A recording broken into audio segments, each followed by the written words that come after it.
Why was everyone ignoring the shadow at the checkpoint? The air at Naval Station Norfolk was a physical weight. It was thick. It was humid. It smelled of metallic salt and jet fuel, a rich, abrasive perfume of military power. The sun beat down. It baked the black asphalt into a shimmering heat haze. It drew the tension tight. Rear Admiral Thompson felt this tension. He felt it in his crisp, starched collar. He felt it in the impatient tapping of his highly polished black shoes. He felt the intolerable friction of being delayed.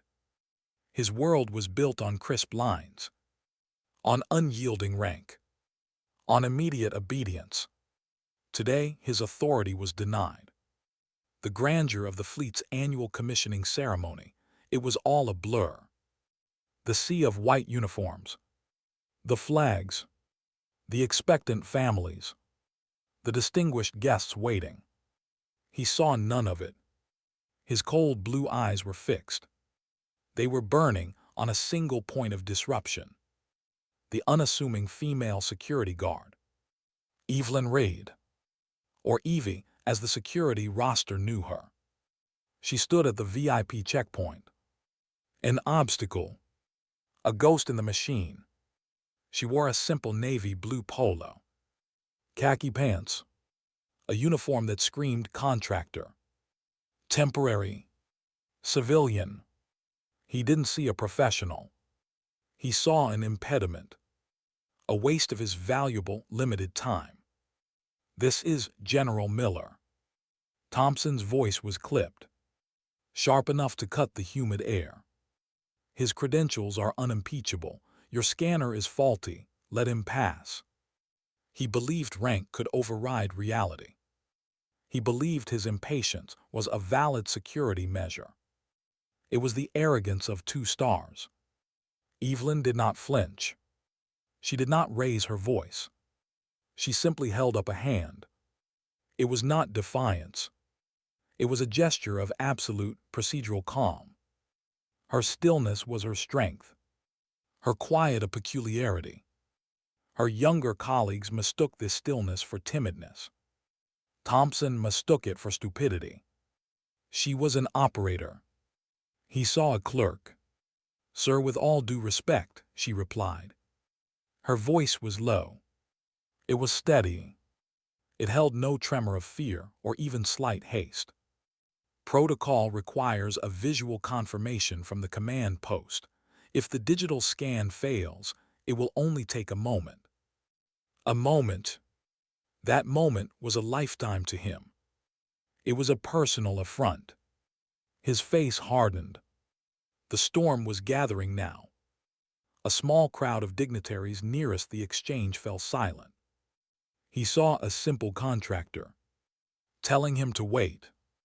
In his rigidly hierarchical world, this was an intolerable act of insubordination. He knew she was not being rude. She was being correct. And her correctness was a poison, a challenge to his view of the system. The system was meant to facilitate him. He leaned in, closer now. His whisper was venomous, meant for her ears alone, yet loud enough for a dozen people to hear. Your job is to facilitate, not obstruct. The words were sharp edges. Now step aside, or I will have you removed from this base permanently. The silence that followed was heavy, a tangible thing. It suffocated the crowd, broken only by the cry of a distant, indifferent seagull. Evelyn or Evie, the woman they saw. A lonely guard. A slight, almost imperceptible limp in her stance. She stood her ground. Her hazel eyes were watchful. Her gaze was unwavering. This wasn't about the general's paperwork anymore. It was about power. It was about the profound inner conflict of being utterly ignored. Her silence, they interpreted it as a lack of confidence. Her simple uniform, they thought it reflected a simple mind. They missed the iron discipline, the discipline that held her posture straight. the profound depth of experience, the stillness behind her placid expression. She was a professional. She was soft-spoken, yet she was firm. She was reserved, yet relentlessly observant. This civilian contractor was not anxious about Thompson's fury. She was waiting for the all-clear. She was waiting for procedure. And that waiting, that refusal to break the established rule, it was her profound act of quiet, determined service. She stood there, immobile, a statue of resolve. The air grew hotter. The silence grew heavier. Thompson's face was now a dark crimson, his breath coming in short, furious bursts. He wanted her to blink, to stammer, to show even the slightest hint of fear. She gave him none of it. Her focus was elsewhere, on the tiny earpiece that linked her to the command post, on the confirmation that was coming, the confirmation that would vindicate her and deepen his shame. It wasn't just this morning. The friction had been building for weeks, an inevitability between two worldviews. His, forged in the crucible of loud commands and rigid, predictable tradition. Hers, operating with the quiet, seasoned authority of a combat-ready NCO. An NCO who just happened to be in khakis. Thompson's history of dismissal, of institutional arrogance, was a long one. The security briefing a month prior. The foreign dignitary's visit. She had dared to speak. Dared to point out the flaw. Admiral, the proposed route for the motorcade has a significant blind spot. Her words were clear, specific. Between the armory and Hangar 4, the surveillance tower there has a restricted line of sight for nearly 200 yards. She spoke fact. She spoke from a place of deep, almost innate tactical understanding. Thompson had stared down from the podium. Pure surgical condescension. When the Navy's own security chief technically admitted she was right. The risk is minimal, but technically, yes. Thompson had cut him off. He turned his gaze back to Evie, as if speaking to a child. He'd addressed the room instead of her, his voice dripping with professional, systematic arrogance. Leave the strategic analysis to the people who actually wear the uniform, shall we? The room had offered a ripple of nervous laughter. Evie simply nodded. No emotion. No defensiveness. Just a quiet withdrawal. But the route was altered. Quietly. Later that night. Her observation was vindicated. Her person was dismissed. The insult. The humiliation. She took it all, with a stillness that Thompson and everyone else simply could not comprehend. It was a glimpse into her daily, pervasive inner conflict. She was here to serve, to protect, but the very system she protected rendered her invisible. She had to fight for the base's safety, from within its own ranks. An insidious war of quiet competence against loud, institutional pride. The fence inspection. Thompson jogging his 5-mile perimeter loop. He saw her meticulous, running her fingers along the tension wire. Her focus absolute. Everything to your satisfaction, contractor. Sarcasm. Thompson weaponized his voice. The wire is showing signs of corrosion near this post, sir, she'd replied, without looking up. And the ground here is softer than the surrounding area. It could be a potential breach point. It was professional assessment. It was vital intelligence. He scoffed.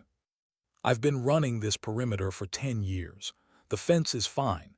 Get back to your post and stop inventing problems. He ran off, his mind already erasing the interaction. But the next day, a work order was quietly submitted. Anonymously, the exact section of fence was shored up. The problem was fixed. But the admiral's disdain, it deepened. It curdled into resentment. He did not like being corrected by a person he considered lesser. He did not like silent competence. He preferred a clear hierarchy, a simple command structure. She was neither simple nor easily commanded. Now, with the ceremony underway, a late-arriving unit of Navy SEALs were at the checkpoint. Thompson saw his chance. For the final humiliation, he strode over to Evie, cutting her off as she directed foot traffic, forcing her to halt. The crowd sensed the confrontation. They watched, a morbid curiosity.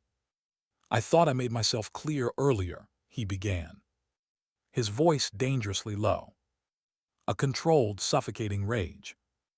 "Your job is to be seen and not heard.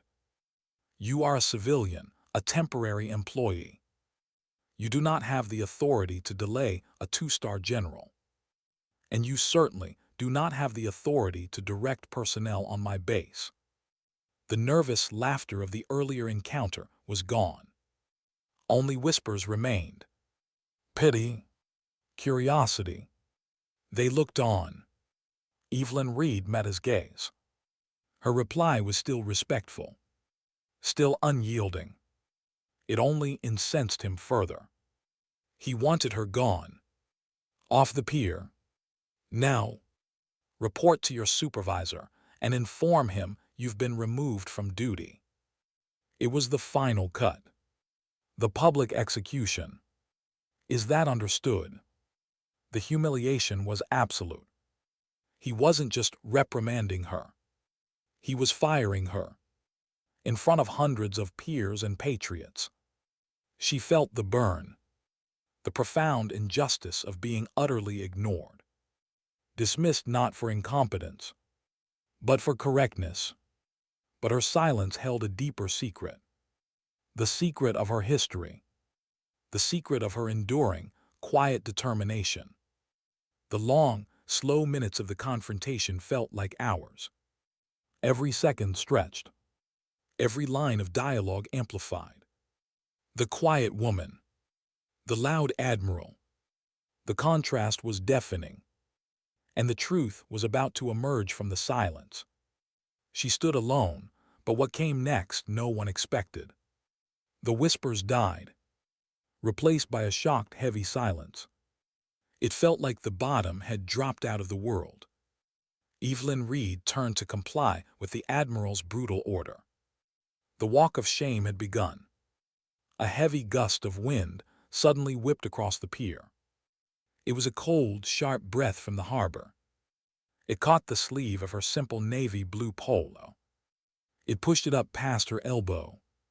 For a single, critical moment. For the few people standing close enough to see it. The sight was jarring. A sudden, violent crack in her quiet facade. Snaking up her forearm was a thick, jagged scar. It was not the clean, clinical line of a surgical incision. It was a horrific lattice. Puckered, discolored, chaotic, the signature of shattered metal. Or a high-impact wound. The kind of wound that tears through flesh and bone alike. A chief petty officer nearby. A man who had seen combat injuries in Fallujah. He saw it. He instinctively recognized it. That was no kitchen accident. He frowned. His eyes narrowed in thought. The kind of thought that only veterans share. A silent professional assessment. Evie's movement was fluid. Practiced. A reflex born of years of concealment. She quickly pulled her sleeve down. But the image was seared into the minds of those who saw it. The silence now was no longer about the reprimand. It was about the mystery of the scar. About the question of what war or tragedy this quiet woman carried. Beneath her cheap uniform, it was a silent testament to a life lived outside the confines of the naval base. A small personal detail in an otherwise Spartan, unremarkable existence. A small clue that her life was a story no one had bothered to ask. A life she had been determined to keep hidden. As she continued her walk, away from the VIP section, her head was held high. Her posture betrayed none of the humiliation, the injustice, the burn of being ignored. She passed a Marine gunnery sergeant. The wind shifted again. Her collar shifted slightly.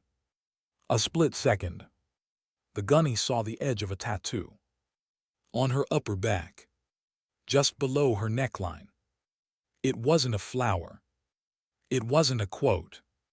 It was two sharply angled black ink lines, the unmistakable tips of a raptor's talons. The gunnery sergeant understood predatory symbols. He knew it was associated with elite aviation units, specifically the fifth-generation airframe community. The context was wrong, utterly wrong. What was a design like that doing on a civilian security guard? The questions began to pile up. A fortress of confusion, built around one silent woman. The inner struggle she felt was immense. The knowledge of who she truly was, being masked by the contempt of her superior. It was an incredible, heavy burden. She was determined to remain invisible, to maintain her quiet life. But the world was starting to catch up to her. The truth, like the rising sun, was starting to expose the shadows. Her face remained placid, but internally she was anxious. The adrenaline spike was sharp, not from the Admiral's tantrum, but from the exposure. The fear that the life she had built, a life based on healing, on quiet routine, was about to shatter. The small limp, the product of that high-altitude ejection. It was a constant physical reminder of the life she left behind, of the person she used to be.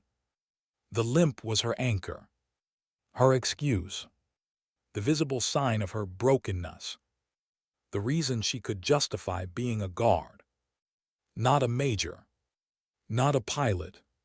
She walked on the tightrope of her past. One wrong move, one accidental revelation, and the carefully constructed wall would fall.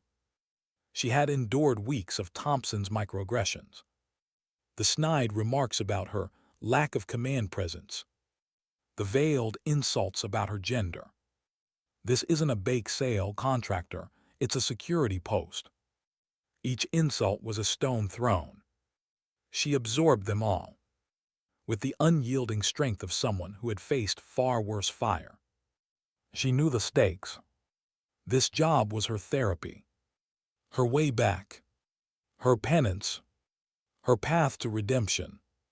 Thompson was now preening, standing tall in the wake of his successful public shamming. He was accepting the nervous congratulations of his peers. See how I handle this little problem. He had no idea. He had just insulted a legend. He had just humiliated a hero. He had just judged a book by its cover. And the book was about to open. The SEAL team's leader, a tall lieutenant commander. He was watching, a quiet, lethal grace about him. A lifelong warrior. He had watched the Admiral, the smug expression, the unnecessary cruelty. But his professional focus was entirely on the woman, on Evie. He watched the way she walked, the disciplined economy of her movements, the ramrod straightness of her back. Even with the limp, she moved with a specific, deep-seated purpose, a purpose intensely familiar to him. He frowned, a flash of recognition, a suspicion sparked. He leaned over to his master chief, a grizzled veteran, a library of medals across his chest. The tension in his stance was palpable. The air grew thick with possibility. The silence was now pregnant with imminent truth. The whispers had begun, But only one man in the crowd truly understood the language of silence. The SEAL lieutenant commander. His name was Marcus. He was built for observation, trained for pattern recognition. He had an internal library of physical archetypes. And the woman at the checkpoint was defying every civilian classification. He had seen the admiral's performance, the sheer, unnecessary vitriol. He had disliked it, but it was not his jurisdiction. Then he looked at Evie. He noticed the stillness first, the refusal to even slightly lean toward the admiral, the lack of reflexive physical response to verbal aggression, a sign of supreme self-control, or combat conditioning. "Chief," he murmured. His voice was barely a whisper, just for the Master Chief's ears. "Take a look at that woman, the one the admiral is chasing off." The Master Chief shifted his gaze. Professional curiosity. The security guard, yeah, tough break, overreacting idiot, that admiral. Marcus shook his head slowly. His eyes never left Evie's retreating form. "No, look at her, really look. Have you ever seen her before?" The chief studied her again. He took in the uniform, the limp, the simplicity. He shook his head. "Never, too slight for any serious capacity, Commander. Local hire, probably." Too slight. That was the common assessment. But Marcus saw beyond the slight frame. He saw the muscle memory. He saw the way she carried her weight. Centered, balanced, ready to shift from 0 to 60 in an instant. He saw the way her hand rested near her holster. A casual rest. But the thumb was perfectly placed, a millimeter away from the safety release. Instinctive, unconscious, the habit of someone who has carried a primary weapon for years. He watched the limp again. He didn't see weakness. He saw compensation. A perfect, almost mechanical adjustment to a shattered joint. It wasn't a limp of pain. It was a limp of resilience. He looked at her hair, pulled back tight. A military bun. Not the messy bun of a civilian. A high, tight, controlled knot. The kind that fits perfectly beneath a flight helmet. Or a combat helmet. The mystery was intoxicating him. He ran through the database of faces in his mind. Operators, pilots, assets, all the ghosts and legends the military produces. He whispered a single word. A name. A call sign. A designation spoken with a mixture of awe and disbelief. The word was heavy. It was potent. Wraith. The name hung in the air. Wraith. A legend. A ghost. A whisper in the tight-knit world of aviators and special operators. The Master Chief blinked, his weathered face showing the first signs of professional shock. "You're out of your mind, Commander. Wraith died or vanished years ago." High-altitude ejection, F-22, classified incident. She was Air Force. "I know the legend, Chief." Marcus's eyes were narrow slits of absolute focus. "But look at the scar, the geometry of the damage. That's not shrapnel. That's a compound fracture from extreme vertical load, consistent with a chute opening at the edge of the envelope." He was a detective now, reading the text written on her body. The chief squinted. He focused on the scar, now visible as she helped guide a confused spectator.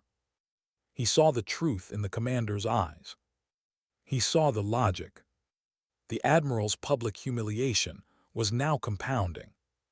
He was still talking to his peers, still puffing out his chest, oblivious to the quiet assessment happening 10 feet away. Evie felt the scrutiny. She always felt it. The deep awareness of a predator being watched.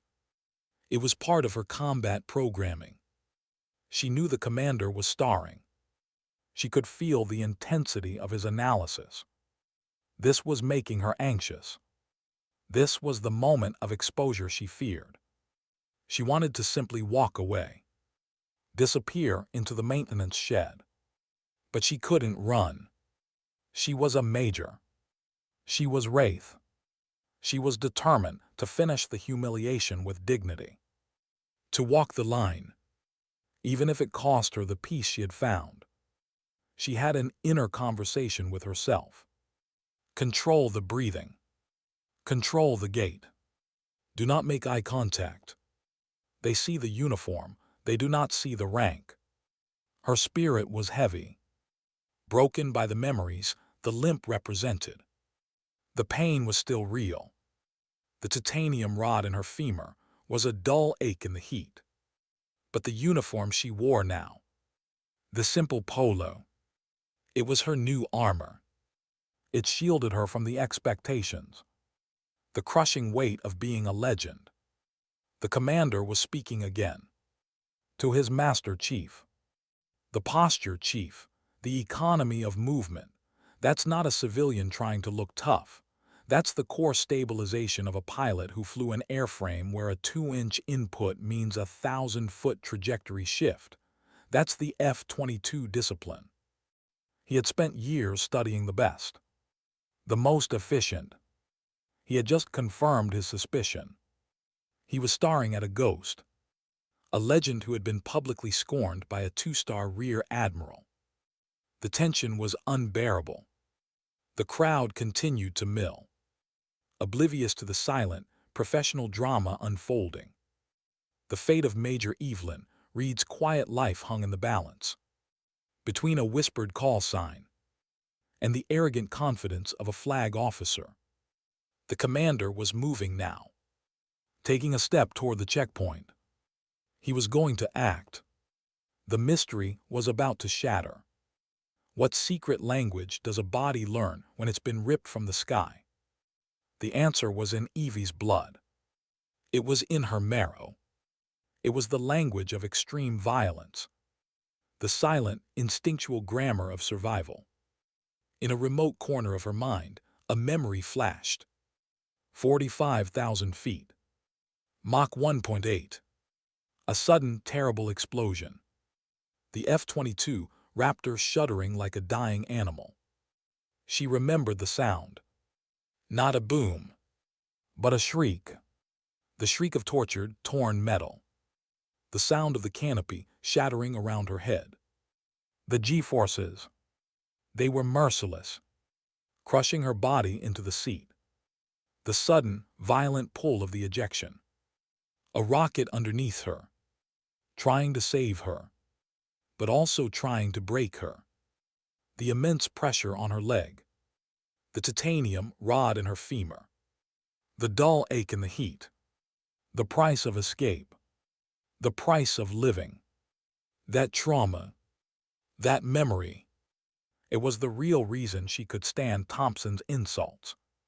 The Admiral's rage was a faint summer breeze, compared to the vacuum of space and the physical violence of a high-G ejection. She was already broken, and had rebuilt herself. His words held no power. She walked past the SEAL team, her focus absolute, her internal world a silent storm of past and present. Then it happened.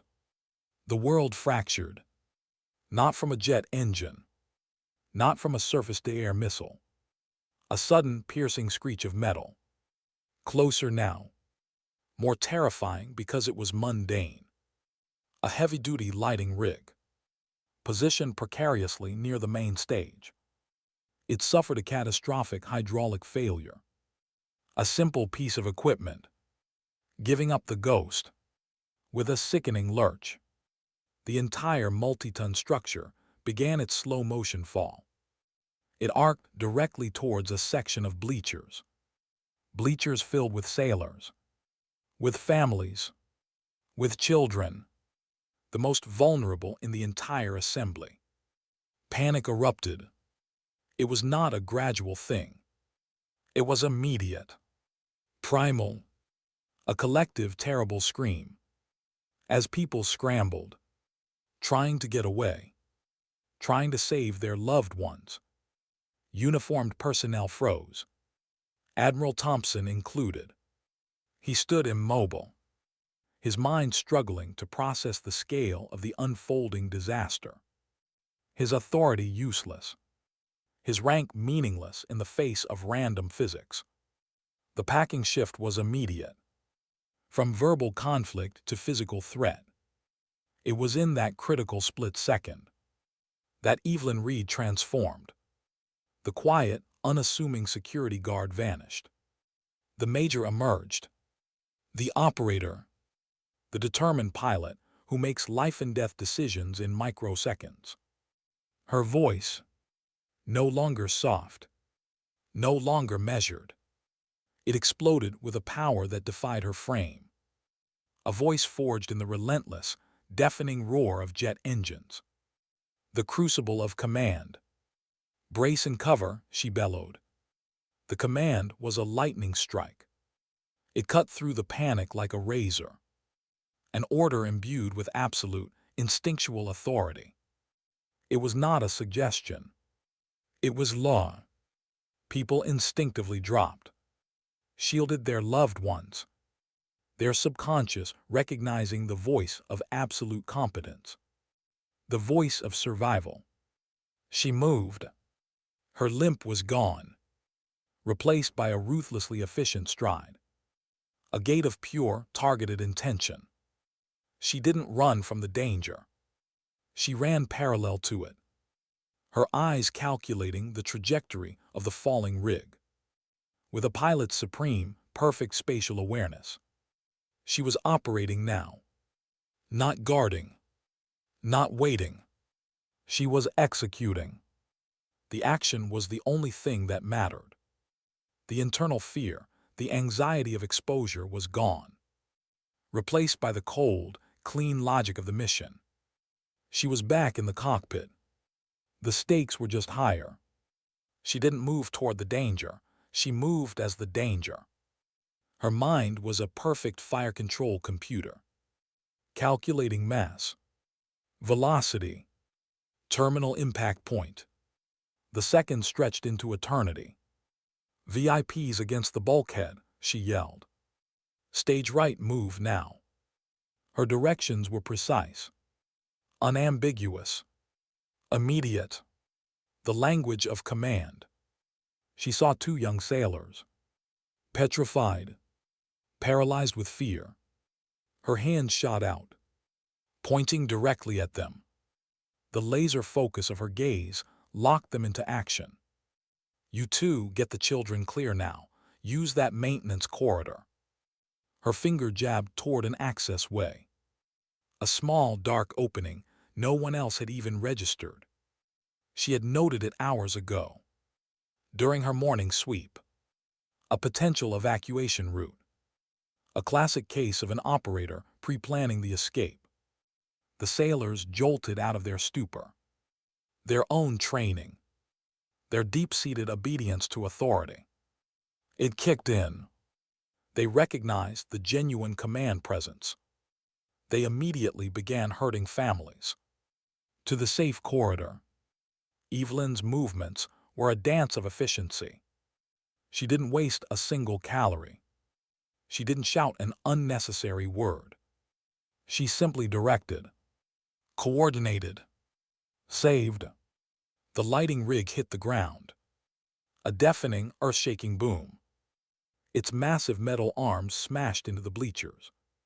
Seconds after the last family had scrambled clear. It landed exactly where she had anticipated. A perfect, terrible calculation. The immediate disaster was averted. But the pier was in chaos. A mix of dust, twisted metal, and trembling silence. And through it all, everyone had watched, from the rawest seaman apprentice to Rear Admiral Thompson himself. They were utterly dumbfounded. The woman he had just publicly fired, dismissed as a rent-a-cop. The woman whose inner conflict was a struggle for basic dignity. She had just taken decisive command of a mass casualty situation.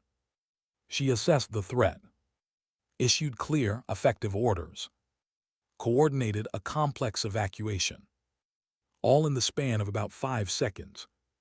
She moved with a level of tactical competence, a chilling composure that most career officers spend a lifetime trying to achieve. Admiral Thompson was frozen. He looked at the scene, the mangled heap of metal, the safe shaking families, then back at Evelyn Reed. She was already moving, calmly checking on a small child who had fallen during the scramble. She was re-engaging, moving on to the next duty, without hesitation, without pause for praise, without a single self-congratulatory thought. The SEAL team, they had been moving to assist. Now they stopped. They watched her work. They didn't see a civilian contractor. They saw a fellow operator, a professional, moving with an expert's deadly grace. The lieutenant commander's suspicion, it had hardened into certainty. He knew exactly who he was looking at. The legend was real. This was the quiet, profound strength of a hero who felt truly proud of her work. Her quiet, vital, determined service. She felt the residual heat of the action. The adrenaline was pumping, but her face was already returning to its natural stillness. The return to the mask. The return to the role of the humble contractor. But the role was over. The performance had failed. Her true self had just been revealed. Not by words, but by the unforgiving test of immediate mortal danger. And she had passed the test, with the highest marks, leaving everyone else in her tactical dust. The moral reflection was stark. Rank is a piece of paper. Authority is an action. Thompson had the rank. Evie had the authority. And authority, when truly needed, always wins. The commander knew this, and he was about to prove it. The danger was gone, but the greatest revelation was just beginning. The dust settled. A stunned, heavy silence fell over the pier once more. The quiet after the terrible storm. Thompson stood frozen, his face a mask of disbelief. Confusion. His world had been challenged, and his entire perspective shattered. He looked at the wreckage, the safe crowd, the unassuming woman. He could not reconcile the images. The woman he had publicly belittled was the person who had saved his ceremony, saved the lives of his sailors and their families. The SEAL lieutenant commander didn't hesitate. He didn't wait for Thompson to speak. He didn't wait for an invitation. He was acting now. He strode purposefully through the stunned, murmuring crowd, his path unwavering, a straight line, from his team to the major. He walked past junior officers, past decorated captains, directly past the still frozen Admiral Thompson, ignoring the 2-star insignia, focusing only on the true point of command presence. He stopped 3 feet in front of Evie. His entire team of SEALs. They fell into a sharp, perfect formation behind him. An instant military display. A silent, potent statement. He didn't speak immediately. He just looked at her, his gaze sweeping over her. A profound professional respect. The kind of respect earned in combat. He noted the jagged scar, now clearly visible again. The intense focus in her hazel eyes. The lingering aura of command authority. Admiral Thompson finally regained his voice. A raw, strained sound. He marched over, his face flushed with a desperate mix of anger and bewilderment. "What in the world is going on here, Commander?" His voice cracked with the sheer effort of demanding control. "Who is this woman? Arrest her. Who gave her authority to direct my people? The SEAL commander never took his eyes off Evie. He was talking to the admiral, but his attention was solely on the major. His voice was quiet, but it carried with perfect clarity across the silent pier. "Admiral," he began. His tone was respectful, but laced with a subtle, cutting rebuke. "I think you know who she is. You just don't know what she is." The air thickened. The crowd leaned in, hopping to hear, desperate for the answer. The commander let the silence build. A master of suspense. He turned his head slightly, just enough to address the admiral directly. A deep gravity in his voice, a voice that commanded all attention. "Sir, with all due respect, you are addressing Major Evelyn Reed, United States Air Force, retired." A wave of murmurs rippled through the crowd. An Air Force major. Retired. Working as a security guard. It made no sense. The explanation was not enough. The commander let the title sink in. The initial shock. The initial confusion. He then delivered the final, earth-shattering piece of the puzzle. He looked back at Evie, his expression one of pure, deep reverence. A moment of shared, silent history. "Her call sign," he said. His voice dropped an octave, filled with the weight of legend, filled with awe. "Is Wraith." The name hit the air. It seemed to shimmer. Deadly. Legendary. For the aviators and the special operators. The name was mythological. A ghost story they told on deployment. Major Wraith Reed. She was a ghost in the machine. A whispered story. One of the first and most decorated female F-22 Raptor pilots. A pioneer. She flew clandestine missions over hostile skies. A pilot with more confirmed combat hours in the fifth-generation fighter than almost anyone. A recipient of the Distinguished Flying Cross for an action that remained classified. A mission so sensitive, so dangerous, it was only known in the most elite circles.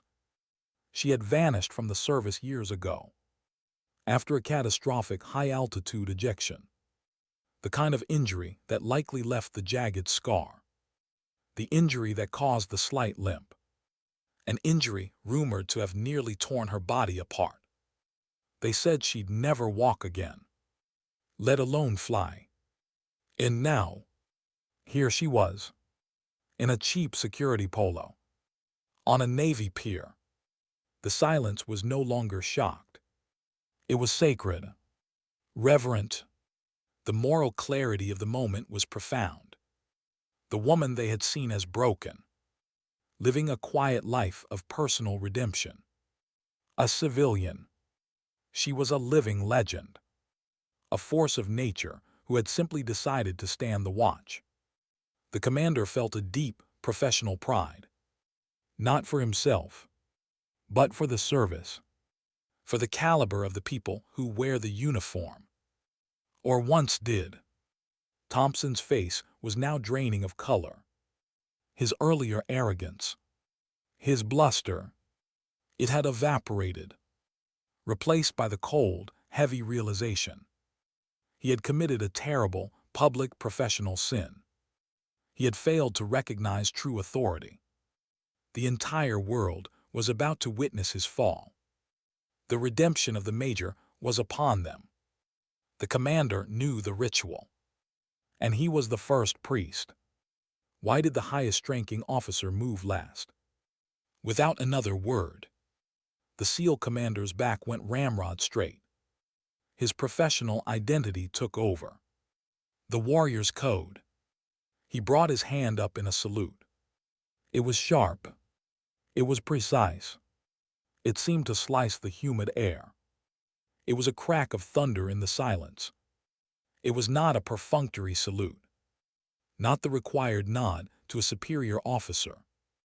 It was the salute A warrior reserves for a hero, for a legend, for one of the very few who earned their place in history. "Ma'am," he said. His voice was thick with emotion, with reverence. "It is an absolute honor." The commander's salute acted as the signal, the silent, undeniable order. Instantly, his entire team of hardened Navy SEALs snapped to attention, their hands cracking against their brows, in perfect, unified respect. The sound echoed in the stillness. The Marine gunnery sergeant, the one who had seen the Raptor Talon tattoo. He finally understood. The symbol belonged to the F-22 community. The best of the best. His posture straightened. He executed a flawless salute of his own, his movement dictated by the highest professional determination.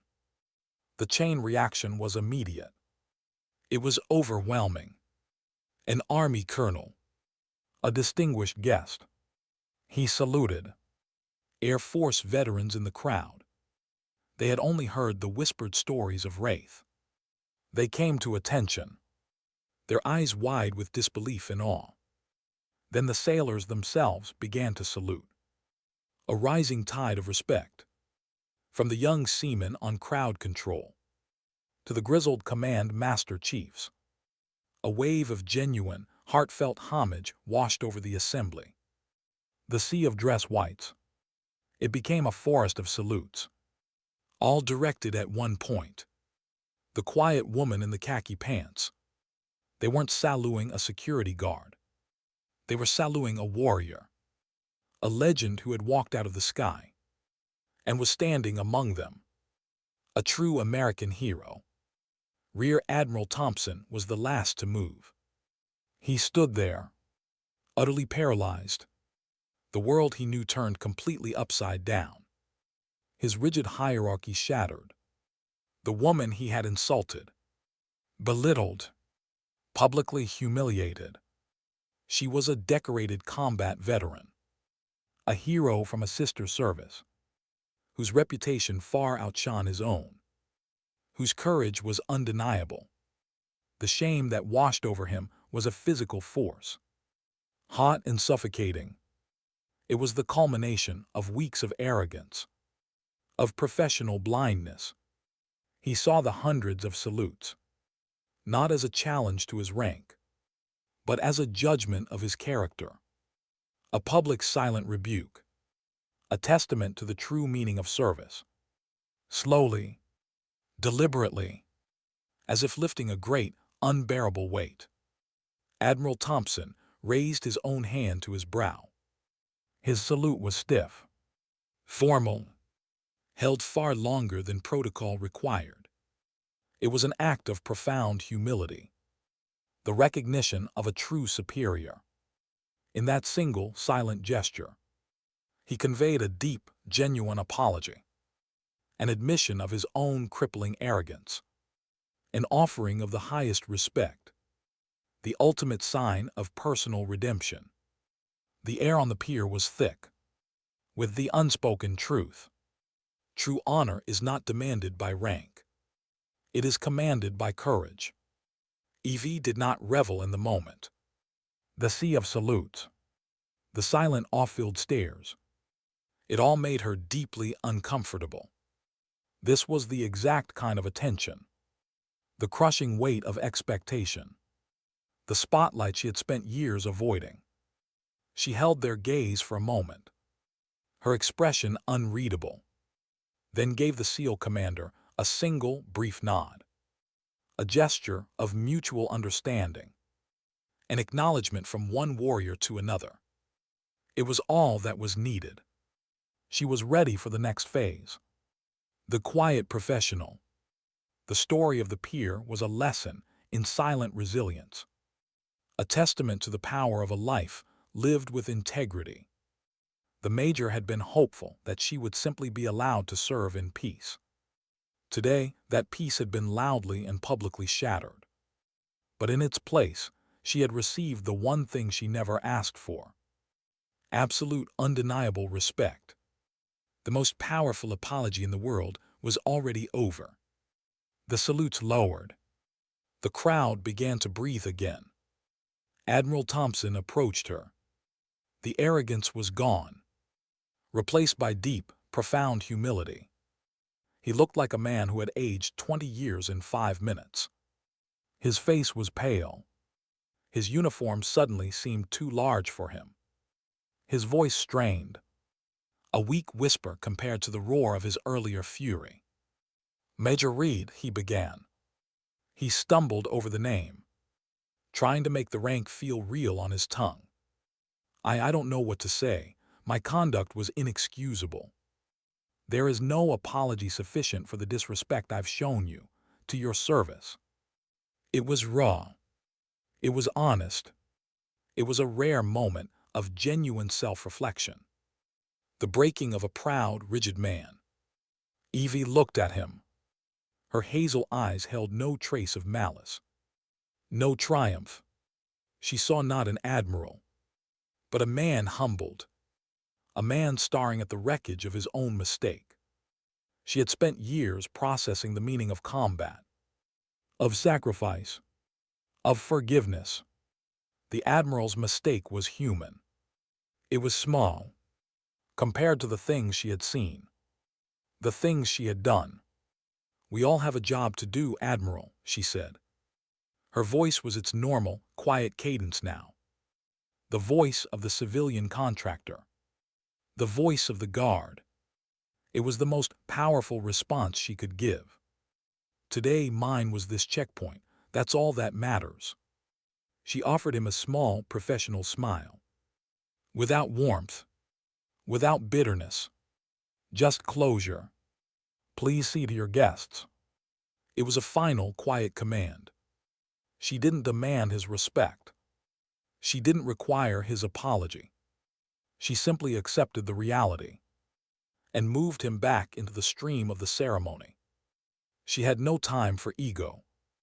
Her focus was already on the next task, the quiet, unglamorous work. She turned and began to help the first responders, checking on the families, calmly interviewing witnesses to the rig collapse, ensuring the safety perimeter was re-established. The duty-minded focus immediately re-engaging. She was already moving on. The legend was over. The professional remained. The story of what happened on the pier that day spread across Naval Station Norfolk like wildfire. It became a lesson, whispered in briefing rooms, retold in mess halls. A story about the unassuming security guard, the one who was once a legend in the sky. It was a powerful reminder that the greatest heroes are often the ones who seek no glory. The quiet professionals, the ones who continue to serve, long after they have taken off the uniform. When the spotlight fades and the cameras stop rolling, they continue to stand the watch. Major Evelyn Reed's story. It is not one of supernatural strength or impossible feats of heroics. It is a testament to the quiet dignity of service. It teaches us that courage isn't measured by the rank on a shoulder or the volume of a voice. It is measured in the calm, unyielding resolve to simply do the right thing, whether you are flying a $100 million fighter jet at the edge of space or simply standing your post at a gate. Her life is a profound lesson to us all. Look beyond the surface. Honor the silent warriors, the ones who walk among us, and never, ever underestimate the person standing the watch. The quiet heroes, the ones who ask for nothing and give everything. They are the true backbone of our nations. Their stories of sacrifice, their silent resilience, they deserve to be told, to be remembered, and to be honored. The great acts are often followed by the quiet ones, and the quiet ones are the hardest of all. Sometimes dignity doesn't speak, it simply acts.